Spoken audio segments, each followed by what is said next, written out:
Hello and welcome to Making It Big Season 8. I am your host A.B. Ravi. This week's story falls into a totally different category. It is not a rag to riches story, nor is it about a story on someone who has inherited a fortune. It is about a man who dared to chase his dreams but came perilously close to committing harakiri when the world was at his feet. Some 7 years ago, in 2010 to be precise, Vaidyanathan stepped on from the board of ICICI Group to take over a NBFC set up by Kishore Biyani. Much to his dismay, the business was in a bad shape and it almost broke his back. But being a regular marathoner and golfer, he had the stamina, grit and focus to chase his dreams. And after a grueling 2 years, bounced back. Capital First, his brainchild, is an NBFC with a difference. It uses technology to finance the underserved, mainly the small entrepreneurs and small consumers.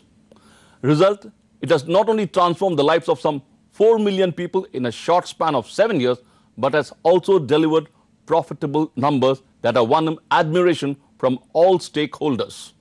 Interestingly, many of these life-transforming decisions were taken by Vaidyanathan while he was on a flight. Take a look at Capital First story. It's a fascinating management buyout story. To Hell and Back, in essence, sums up the story of V. Vaidyanathan, the man who built Capital First into a leading financial services provider in 7 years flat. This accomplishment of turning around a vulnerable venture into a profitable one is unparalleled in the NBFC space. It could well become a case study in V schools, and not without reason. For unlike traditional models of financing, Capital First created new technology-led models to finance MSMEs and consumers in the hitherto unbanked and under-penetrated space. Thus, it provides loans anywhere between 15,000 rupees and 2 crore rupees for business expansion, plants and machinery, office display panels, ACs, PCs, laptops, printers, office furniture, two-wheelers, and short-term loans. Traditionally, these segments were underserved by the financial system owing to huge operating and credit costs.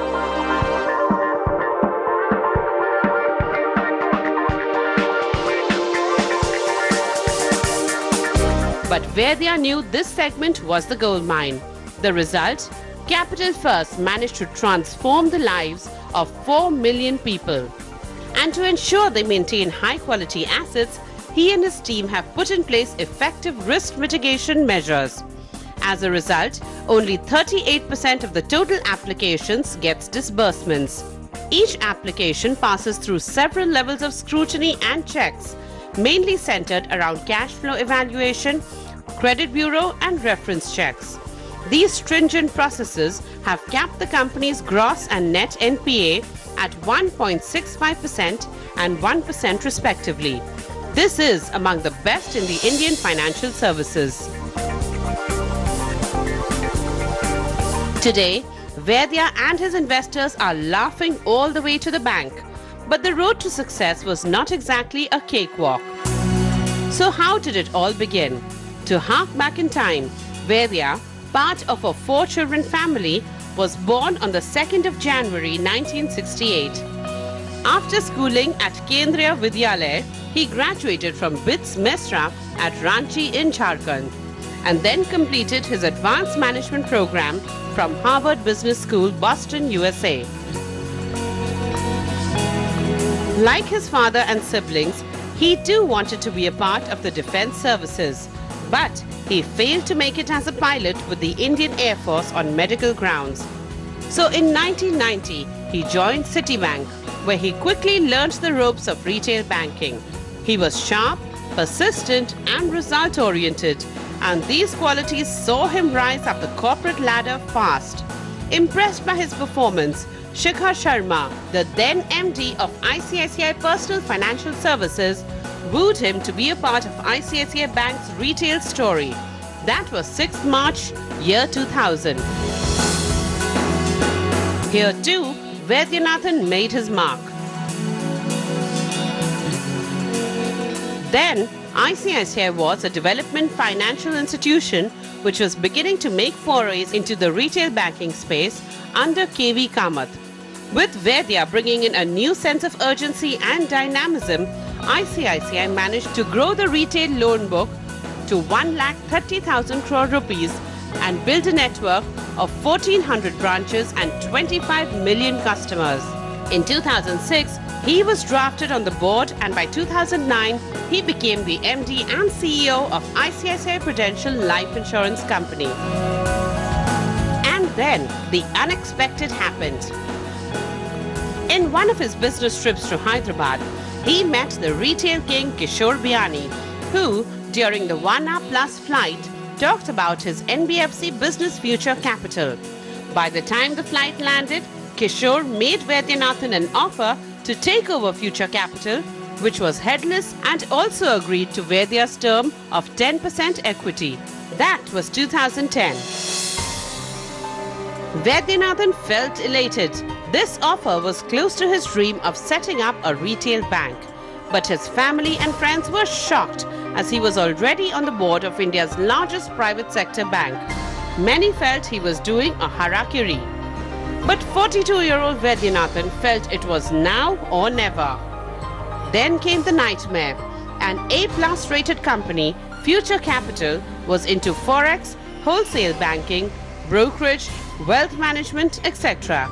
The company had a loan book of 935 crore rupees and had cumulatively financed some 13,000 customers, but its gross and net NPAs were as high as 5.28% and 3.78% respectively.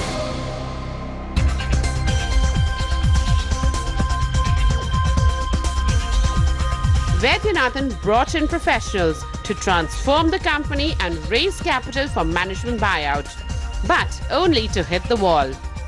With Kishore Biyani openly expressing his intentions to exit Future Capital through media channels, the gloom further deepened, making banks and private equity players back out.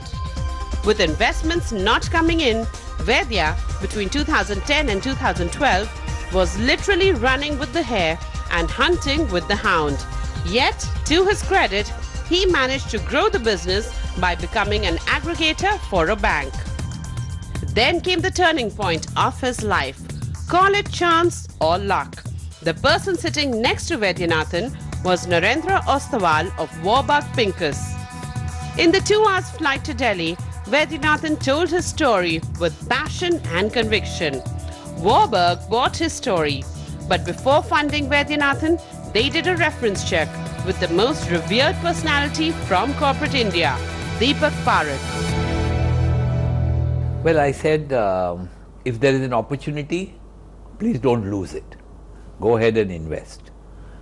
The reason I said this was, I've known Vaidhi for many years from his ICICI days. He used to meet me regularly after he left ICICI to start this new company. And every quarter he would come and show me the results. And he was risk averse. He was a prudent lender. He was totally committed. I've seen him in his office. I've gone to his office, met his senior colleagues, and I was convinced that it would be a success story. The glowing compliments from Deepak Parekh reinforced their belief, and Warburg Pincus went the whole hog. There were a number of things that appealed to us about Capital First, but we at Warburg Pincus are all about backing entrepreneurs and management teams. And the first thing and the most important thing that appealed to us was Vaidyanathan and the strong team he had built under him. And we felt he really had the ability, along with his team, to take what was just a platform at the time and turn it into a leading retail, consumer and MSME financing organization in India. Taking it from that platform in what was a very underserved market and which are niches that really were not served by the banks, we thought gave Vaidyanathan and his team a chance to grow this business to the next level and create this leader in the market. Most importantly, he had integrity, he had professionalism, and he had this entrepreneurial spirit. It's a rare combination, and the chance to partner with him as he embarked on this journey was something that we found very appealing.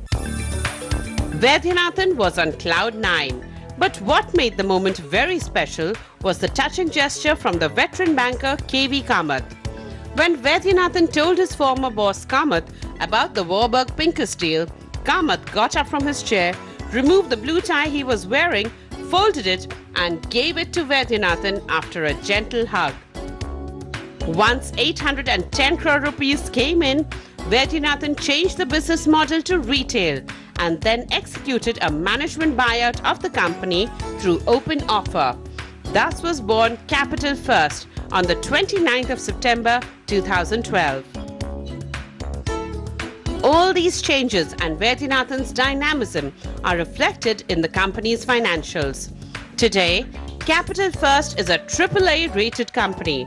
Between FY 2013 and FY 2017, its assets under management or AUM has grown from 7,500 crore rupees to 19,850 crore rupees, registering a CAGR of 27%. Likewise, its income has grown at a CAGR of 46%, from 358 crore rupees to 1,642 crore rupees. At the same time, the company's profit after tax has jumped from 63 crore rupees to 239 crore rupees, recording a CAGR of 40%. In sum, investors have earned handsome returns. Indeed, Vaidyanathan has arrived. Going by the accolades and awards he and his company have won, Capital First continues to grow at a scorching pace. His army of 2,100 employees spread over 222 locations have cumulatively served over 4 million plus customers. On that note, it's time for a short break. When we come back, CNBC TV18's A.B. Ravi talks to V. Vaidyanathan of Capital First to find out how he went about chasing his dream that finally ended in a management buyout. Also joining us on the show will be Rajat Verma of HSBC. Stay tuned.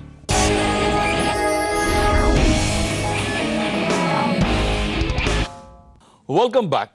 Between 2010 and 2012, Vaidyanathan faced too many hurdles, too many rejections when he tried raising big money for his pet project. But he was unfazed. His eureka moment came when Warburg Pincus bought his story. I caught up with the 49-year-old V. Vaidyanathan, founder and chairman of Capital First, at his tastefully done office in Mumbai's buzzing commercial hub, Lower Parel. I asked him what gave him the confidence that he would succeed. This is what he has to say. Take a look. Vaidyanathan, Rajat, welcome to the show. Vaidyanathan, I begin by asking you, you come across as a born risk taker. You joined the City Bank and you're doing extremely well, and you decided to quit and join ICICI Bank. There you rose very fast to reach the board level. At that point of time, what made you give up that lucrative job and be your own boss? I had done 20 years of banking by the time it was 2010, and it was definitely on my mind that in my area of strength, can I not start a retail bank? And at that point of time, RBI had given out a couple of licenses to Yes Bank, to Kotak Mahindra Bank. It was on my mind, can we do it? And I used to joke about it to my colleagues at ICICI Bank that one day I will set up my own bank. So this was probably a route towards making it happen. So what gave you the confidence that you will succeed? We were building a business in a space where I had experience, I had confidence. Okay. And at no stage we looked back. At no stage we felt, oh, the task is too big. You know, in 2010, our loan book on retail was only 94 crores. So it was like a very tiny piece, considering maybe the book I was managing at ICICI Bank, our loan book was over 1,40,000 crores. Yeah. It started like that. But I was quite confident that given the opportunity India gave for growth and the extent of underpenetration and the amount of technology available for building new business in this space, I definitely felt at every stage it can be built. After you took over this business, why did you transform it? It was doing wholesale banking, it was into forex, it was into brokerage. You transformed the company completely. What made you bet on small and medium enterprises? All we had done was the original theme of leaving ICICI was to start a retail banking business. Okay. That's all was the theme. So this company, for example, had many businesses. It had a foreign exchange business. It had a broking business. It had a wealth management business. It had a mall management business. It had wholesale banking business. Honestly, I didn't leave ICICI to do any of these businesses. So the idea was, take out all these businesses, take the shell. On the shell, start financing small, new entrepreneurs. Our business model is very simple. Financing small entrepreneurs, financing Indian consumers with the help of technology and scale it up. Okay, let me get Rajat in. Rajat, you heard the first person account from Mr. Vaidyanathan. As a banker, what does it strike you? What strikes me is the speed of that journey. Clearly, you know, the time then where they stepped out of ICICI and built this. It's not such a long duration of time, but it's a scale business. I think that's a key determinant to a private equity investor, to any bank, because clearly in the space that Capital First operates in, how do you scale with the right controls, the right management, the right governance? I think that is the greatest determinant of comfort of an investor or a banker, etc. The opportunity, the space, and the clarity, or I think focus. So, as Vaidya mentioned, he was very clear that he wanted to build a retail institution, and he stuck to that. And you know that the core, that's the experience that he carried with him from ICICI and earlier, and that's the team that he built, and that's the business that he's built, you know, without deviating from it, without getting confused, just building that on scale. And when you superimpose that on the Indian kind of landscape where consumption is growing, small businesses are flourishing or are getting more and more ambitious. So what's the USP of your business? What makes it different from other NBFCs? We have built a business which is in a space that is rather underserved, and we're doing it differently, and that together makes it our own USP. Okay, so coming back to the 2010-2012 period, what are the lessons you learned that 2 years, very crucial for you, actually nearly broke your back, and you bounced back? When I look back and I try to take my memory back there, never look back.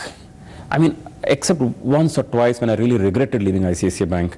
But most of the time, I would say that just keep moving ahead and don't look back.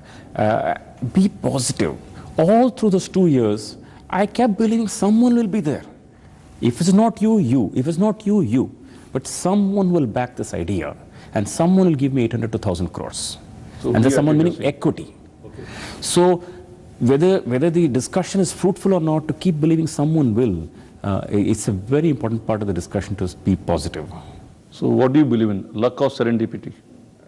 You know, luck makes it feel as if some god is sitting out there and bestowing luck on some selected few. I don't believe that anything like that is happening. I believe that effort meets chance and becomes serendipity. And I believe, therefore, out of chance is not in our control, maybe it is depending on where we go, but effort is in our control. So wherever we are, whomever we're meeting, make the effort. I remember once that I was really trying to get appointments from various institutions to make a pitch. Yeah. And I finally got an appointment with the International Finance Corporation, IFC. And a gentleman called Arun Kumar had come from US. Okay. The day he came, I was struck down with dengue, and I was literally shivering with 103 fever, but I did not want to let go of that appointment. I met him at Sofitel in Bantakulla complex, and I had the 2-hour discussion. At the end of it, he told me, what's wrong with you? And then he felt me and said, you're very high on fever. The point is that just don't let go of opportunity. You don't know which one will strike. If a youngster came to you for advice, what is the advice you'd give him or her how to start a business, the do's and don'ts? I definitely feel that if you're going for it, you've got to go for it wholeheartedly. And we can't keep our feet in two places. Number two, some risk is there when we start something, when we leave a cheese and catch a new cheese. Yes, there is some risk involved, but we've got to take it in our stride. Number three, be very, very, very positive. I believe that there is a great amount of silent power in being positive. Number 4, that certainly helped me a lot, and certainly in the initial days, is goodwill of people. Goodwill of people. I found that all the people whom I've dealt with in my past life in ICICI Bank and in Citibank and the ecosystem, everyone was willing to lend some shoulder in the process. And I think somehow goodwill has helped me a lot. Very well put. Thanks a lot, Vaidyanathan, for being on the show. Thanks, Rajat, for being on the show. It's a very pleasure talking to both of you all. Yeah. Thank you. Well, that was Vaidyanathan telling us how he skillfully played bouncers and googly. These are the mantras he implemented to build Capital First. Never look back. Go for your ideas wholeheartedly. You need to take risk to make it big. Effort is under your control, so put in 100%. Honesty and ethics are a must. You need to earn the goodwill of the people. Well, on the face of it, the mantra seems simple and easy, but it's tough to practice.